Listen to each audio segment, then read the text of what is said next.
Lantai 2 bangunan cagar budaya Tangsi Belanda di Kecamatan Mempura, Kabupaten Siak runtuh.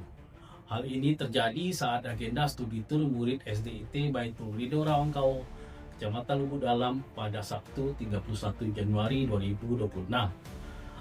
Insiden ini mengakibatkan belasan orang mengalami luka-luka, terdiri atas 15 siswa, 1 orang guru dan 1 orang pemandu wisata.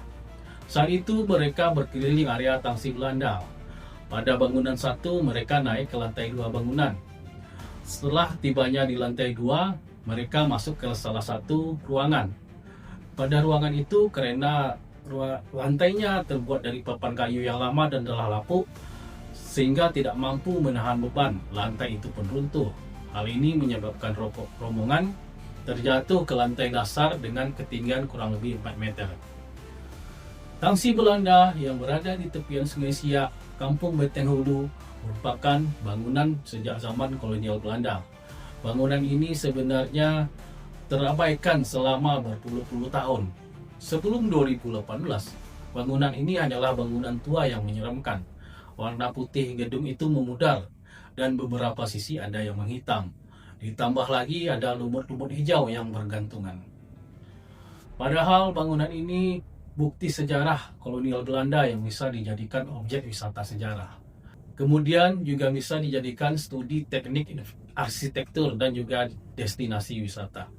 Dari sisi sejarah, Tangsi Belanda ini berfungsi sebagai zona perlindungan dan pertahanan bagi tentara Belanda pada zaman kolonial. Bangunan Tangsi Belanda ini diperkirakan dibangun pada abad ke-19 pada masa berlangsungnya Kesultanan Siak dan kolonial Belanda, terutama setelah ditandatanganinya Traktat Siak pada masa Sultan Siak ke-9, Sultan As-Saidis Syarif Ismail Abdul Jalil Jalaluddin Shah yang memerintah pada 1827 sampai dengan 1864.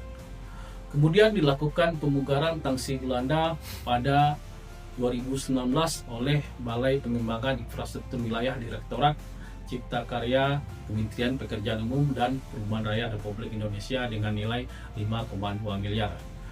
Ini merupakan program kegiatan Kota Pusaka yang sebelumnya juga telah dilakukan studi perencanaan oleh BPW Ditjen Cipta Karya dan Kementerian PUPR. Setelah selesai pada 2020, bangunan ini diserah terimakan kepada Pemkab Siak dan dikelola oleh Dinas Pariwisata Siak.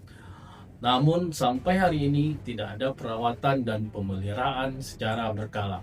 Sementara umumnya struktur bangunan tersebut banyak menggunakan kayu. Seharusnya untuk bangunan cagar budaya perlu dilakukan pengecekan struktur bangunan dan perawatan secara berkala, minimal 2 kali setahun.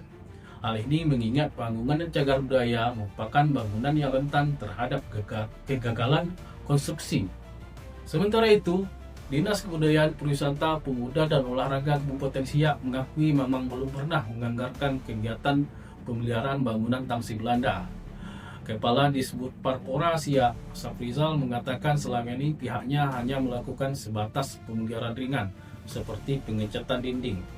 Sementara kalau menyangkut pemeliharaan berat yang membuat struktur konstruksi belum dilakukan. Bupati Siak, Afni Zulkifli, setelah kejadian ambruknya lantai 2, telah berkoordinasi dengan Kementerian Kebudayaan RI. Dia lebih milih minta bantuan pemugaran dan revitalisasi kepada pemerintah pusat dibanding menggunakan APBD. Ia pun mengusulkan pemugaran pada 3 bangunan cagar budaya di kawasan Istana Siak. Untuk diketahui, kawasan cagar budaya di kawasan Istana Siak terdapat beberapa situs. Di antaranya pertama Istana Siak, kemudian Tangsi Belanda dan Balai Kerapatan Adat.